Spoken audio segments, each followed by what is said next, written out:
নমস্কার।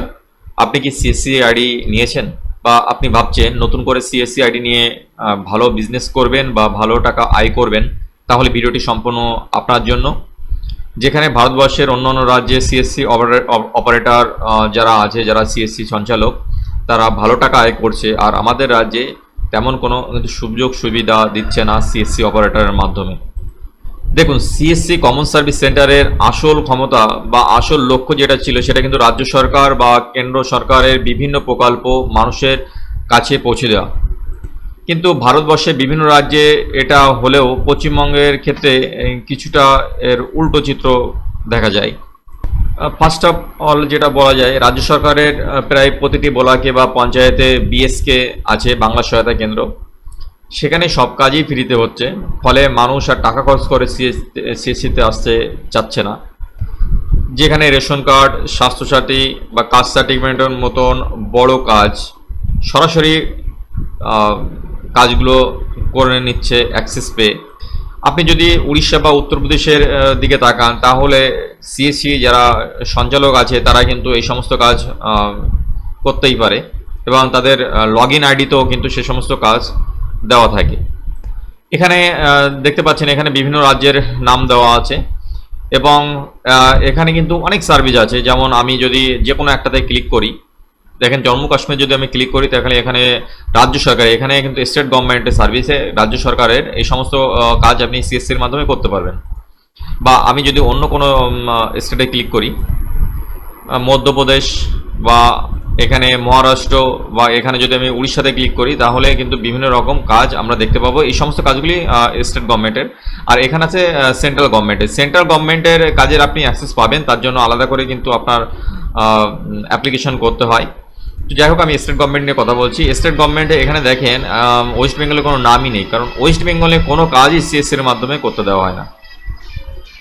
অন্য অন্য রাজ্যে এই সিএসসি লগ ইন থেকেই তারা বিভিন্ন কাজ করে থাকে, যেমন ডেথ সার্টিফিকেট, বার্থ সার্টিফিকেট শুরু করে জমি রেকর্ড করার মতন কাজগুলি সরাসরি পোর্টাল থেকে করতে পারে। কিন্তু আমাদের পশ্চিমবঙ্গে এই ডিস্ট্রিক্ট পোর্টালটাও সিএসসির সাথে কিন্তু লিঙ্ক করা নেই। এখানে বিএসকের সাথে সাথে সিএসসিতেও লগ ইন দিতে পারে, ওর সাথে যারা সিএসসি চালক আছেন তারাও কিন্তু কাজগুলো করতে পারে আমাদের পশ্চিমবঙ্গে। তাহলে আরও বেশি করে কিন্তু পরিষেবাগুলি মানুষের কাছে পৌঁছে যাবে সিএসসির মাধ্যমে, কারণ সিএসসি প্রত্যেকটা পাড়াতে বা গ্রামেই গ্রামেই কিন্তু আছে, কিন্তু বিএসকে পঞ্চায়েত বা আপনার যে বিডিও অফিস, এসডিও অফিস, এই সমস্তগুলিতেই দেখা যায় বিএসকেগুলোকে।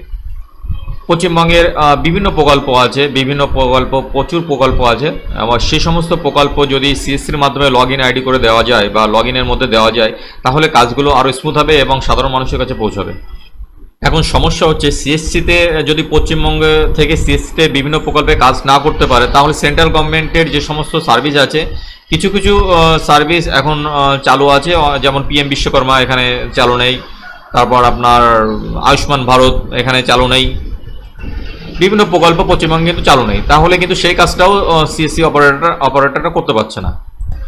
আর ব্যাংক বিসি পয়েন্ট কিন্তু অনেকে নিতে চায় না বা অনেকে পায়ও না। এবার আধার সার্ভিস সমস্ত জায়গায় অ্যাভেলেবেল হয় না বা দিতে চায় না। তো সেক্ষেত্রে আমার মনে হয় স্টেট গভর্নমেন্টের যে সমস্ত প্রজেক্ট আছে পশ্চিমবঙ্গের, সেই প্রজেক্টগুলিতে সিএসসি লগ ইন আইডিতে দেওয়া উচিত। তার ফলে সাধারণ মানুষের কাছে সেই সমস্ত প্রকল্প আরও স্মুথলি কিন্তু পৌঁছে যাবে।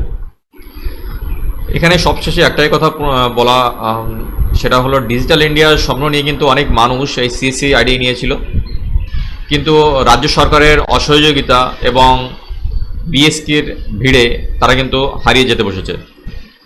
আমি পশ্চিমবঙ্গ সরকারের কাছে এবং সিএসসি কর্তৃপক্ষের কাছে অনুরোধ করব, বিএসকে অবশ্যই থাকুক, কিন্তু এর সাথে হাজার হাজার দক্ষ সিএসসি ভ্যালি যারা আছে তাদেরও কাজের সুযোগ করে দেওয়া হোক, এবং সরকারি পোর্টালে যাদের লগ ইন করে স্মুথলি কাজ করতে পারে তাদের ব্যবস্থা করে দেওয়া হোক। এতে যেমন সাধারণ মানুষ উপকৃত হবে, এতে অনেকটা বেকারত্বও কমবে।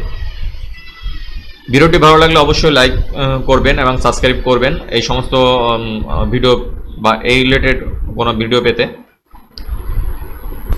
আর অন্য কিছু জিজ্ঞাসা থাকলে অবশ্যই নিচে কমেন্ট বক্সে জানাবেন। ধন্যবাদ, ভালো থাকবেন, সুস্থ থাকবেন।